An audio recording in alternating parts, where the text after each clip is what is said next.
Welcome to the El Salvador SV News Podcast, a space for conversation and reflection where we explore current topics from El Salvador and the world together. You can support this project via PayPal. You'll also find details in the description of this content or by purchasing digital content of products you might like. Check out what interests you and make a purchase. With that, you help and support us to continue providing content. You'll find all the methods in the content description. Find us on your favorite platform, on Spotify, Amazon Music, Apple Podcasts, TuneIn Radio. We're on almost all platforms as Noticias El Salvador SV. Welcome back to the Deep Dive. It is Thursday, February 12, 2026. If you've been glued to the headlines or, checking your portfolio this week, you might be feeling a distinct sense of vertigo. It feels like the tectonic plates of the global order are just shifting under our feet. And I don't use that metaphor lightly. We are watching a massive, real-time realignment of alliances. It's not just political anymore. Not at all. It's financial, it's geological, and it's happening at, frankly, breakneck speed. It really is. Usually when we sift through all these reports, we find, isolated data points, a diplomatic issue here, a market correction there. But today, the sources you've pulled paint this singular high contrast picture. How's that picture? It looks like the world is bifurcating, splitting in two. On one side, you have governments, specifically in the Americas, consolidating power, locking down physical resources like oil and minerals, and forging these ironclad alliances. Okay, and on the other side? On the other, the digital frontier seems to be crumbling. The tech giants, the crypto markets, everything we were told was the inevitable future. They're hitting a wall of technical reality and I think regulatory hostility. Right. We're seeing delays, crashes, and a flight of capital that suggests the whole digital honeymoon might just be over. That is exactly the mission for today's deep dive. We're going to uncover how a diplomatic handshake at a golf resort in Miami and resource exploration in Central America are rippling all the way through to the stock tickers in New York. So we have three main pillars. First, this major geopolitical consolidation. It involves the United States of America, El Salvador, and a frankly shocking pivot on Venezuela. Followed by a scandal erupting in Europe that somehow connects a former Norwegian prime minister, the Jeffrey Epstein filing, and a blueprint for a Russian Bitcoin. Which dates back over a decade. Yeah. It's incredible. And finally, we have to talk about the cooling of the markets. Apple is in serious trouble with its AI rollout. And Coinbase. Well, Coinbase is taking a beating. So grab your coffee. We have a lot to unpack. Let's start with the big event on the calendar, March 7th, Miami. The Doral Hotel. Exactly. The President of the United States of America, Donald Trump, has sent out the invitations. He is summoning a very, very specific group of Latin American leaders to Florida. This isn't a general assembly. No, this is a curated list of friends. We're talking Nayib Bukele from El Salvador, Javier Milei from Argentina, Daniel Noboa from Ecuador, along with the leaders of Paraguay, Bolivia, and Honduras. And that guest list tells you everything you need to know about the current strategy of the United States of America. How so? Look who isn't there. No Brazil, no Colombia. These are leaders who have aligned themselves very closely with Washington's current interests. And the agenda. It's explicitly stated in the reports. The goal is to halt China's advance in the region. Right. For years, we've heard about China financing projects all over Latin America, building ports, dams, roads. This summit feels like the United States of America is saying, enough. I think so. They want to create a regional bloc to dismantle that offensive. The agenda covers trade, energy, crime. But it's not just talk, is it? There's real money moving before the meeting even starts. That is the key context here. You absolutely cannot separate the politics from the economics. Take El Salvador. Okay. If you look at the banking reports from this week, the Inter-American Development Bank, the IDB, just announced a massive loan package for the country for 2026. We are talking $1.3 billion. Can you put that in perspective for us? Is that a lot for a single year? It is. It is statistically enormous. Yeah. To give you a sense of scale, the data indicates the IDB has approved a total of just over $4 billion for El Salvador since 1961. Since the 60s, wow. Exactly. So in just this 1 year, 2026, they are injecting a sum that represents nearly 30% of their total historical lending to the nation. So this isn't a trickle, it's a fire hose. It's a fire hose. This funding is for a program called El Salvador Crece, or El Salvador Grows. And what are they buying with that? Well, officially, it targets housing, tourism, health, and education. The president of the IDB was very public about it. He said, and I'm translating here, We continue supporting El Salvador to consolidate growth, generate employment, and continue to improve the lives of Salvadorans. It's a huge vote of confidence. It signals that financial institutions are betting heavily on stability there. So, on one hand, you have this injection of cash. However, the financial intertwining goes deeper than standard loans. Yeah. It is now rooting itself in the fiscal earth. This is where it gets gritty. We're talking about mining. This is the strategic pivot. The United States of America isn't just looking for political allies, it's looking for a supply chain. Right. One official from the U.S. State Department made it very clear in the briefing notes. They are building a network of critical minerals to break their reliance on Chinese refining. And there's money for that too. Over $30 billion globally to boost these projects. Yeah. And El Salvador is raising its hand to be a key partner. And it turns out, El Salvador has more under the surface than I think a lot of people realized.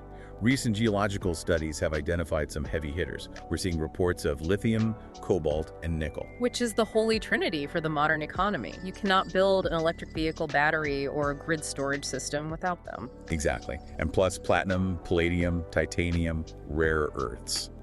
This explains why the Salvadoran government pushed through that new mining law back in December 2024. It completely reversed the 2017 prohibition. It did. It allows the state to explore and exploit these resources. President Bukele was quite direct about it. He said, "We have found lithium, cobalt, and nickel, which serve to make electric vehicle batteries and renewable energy storage." So it's a complete reversal of policy, but it's driven by this new geopolitical reality. The United States of America needs these materials, and El Salvador is positioning itself to provide them. The IDB loan builds the infrastructure, and the mining law opens the ground. It's all synchronized. But if we're talking about resource pivots, we have to look further south. This was the biggest surprise in the stack for me: Venezuela. It is a fascinating development considering the history. In a development that stands in stark contrast to previous diplomatic freezes, we have high-level meetings happening. Delcy Rodriguez, who's acting as the head of the Venezuelan government, met with the Energy Secretary of the United States of America. And the language coming out of that meeting is striking. They're talking about a long-term productive partnership. The focus is squarely on oil, gas, and mining. After years of sanctions and blockades. Yeah, the United States of America is accelerating licenses to ease the oil blockade. The mantra now seems to be peace and commerce. But the political situation there is still, well, let's call it complex. That's one word for it. Delcy Rodriguez gave an interview where she said she is in charge of the presidency, but in the same breath asserted that Nicolas Maduro remains the legitimate president. Even though he's currently detained. Right. She even said Maduro and his wife are innocent. Yet, she's the one taking calls from President Trump and meeting with U.S. officials. It seems Washington has just decided to be pragmatic. I think they have. They want the oil, and they're willing to work with whoever is actually sitting in the chair at Miraflores. It's Realpolitik 101. Secure the resources, secure the region, worry about the political labels later. A coherent picture is emerging. You have the Americas coalescing into this resource-rich bloc aligned with the United States of America. But while this consolidation is happening here, there is a scandal unfolding in Europe that exposes a very different side of global power dynamics. This story is wild. We're moving from Miami to a corruption investigation in Norway. A former prime minister, Thorbjørn Jagland, is under investigation for grave corruption. And the catalyst. The Jeffrey Epstein files. The Jeffrey Epstein files. It's disturbing how far those tentacles reached. Authorities are raiding homes, seeking to lift his immunity, and the accusation revolves around him requesting accommodation from Epstein in Paris. And the timing is what matters. Exactly. This request came right after Jagland had meetings with Vladimir Putin and Sergei Lavrov. So you have a Norwegian statesman meeting Russian leadership, then crashing at Epstein's place. But that's not even the weirdest part. The financial twist in those files. That's what stopped me in my tracks. It's baffling. In the files, there's a record of Epstein giving Jagland advice on what to pitch to Putin. This was way back in 2014. It was the advice. Epstein wrote, and I'm quoting the translation here, "You can explain to Putin that there should be a sophisticated Russian version of Bitcoin. It would be the most advanced financial instrument available globally." A Russian Bitcoin. In 2014. Think about the implications of that. Over a decade ago, they were discussing state-sponsored crypto assets at that level. So the idea of using digital currency to bypass the traditional system, Right. maybe to evade sanctions. Or to create a parallel economy outside of the US dollar.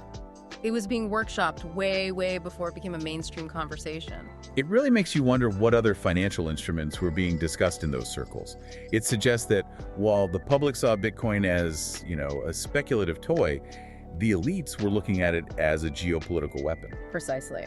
And speaking of authoritarian regimes planning for the future, we have a brief but significant update from North Korea that sort of fits this theme of long-term consolidation. What are we seeing there? South Korean intelligence has updated their assessment. Kim Jong-un is no longer just bringing his daughter Kim Joo-ae along for photo ops. She is being internalized as the successor. Really? Yeah, she's participating in state affairs and essentially holds the status of the second highest ranking figure in the country. So succession plans in North Korea, resource consolidation in the Americas, corruption in Europe. It feels like the old world of physical power dictators, oil, minerals is tightening its grip. Which brings us to our third segment. Exactly. While geopolitical strategies expand, the tech sector, conversely, is facing a contraction. It's a harsh reality check. For the last few years, the narrative has been that AI and crypto are the inevitable future.